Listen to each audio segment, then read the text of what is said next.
we're up here in Rio Verde in Arizona, up on the high desert up here, beautiful view of the mountains. These 6 shades over here on this patio we did previously.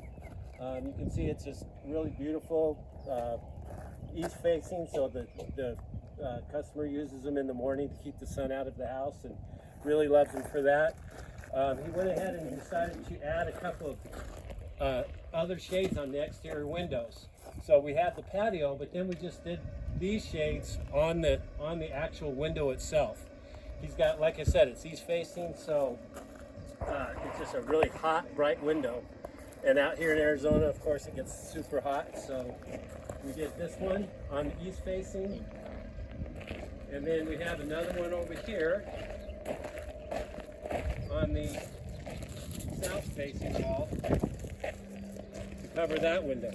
Both of these windows were really hot for him, and so placing these exterior Rainier shades over the exterior of these windows is going to just do wonders for keeping the light down and keeping the heat out.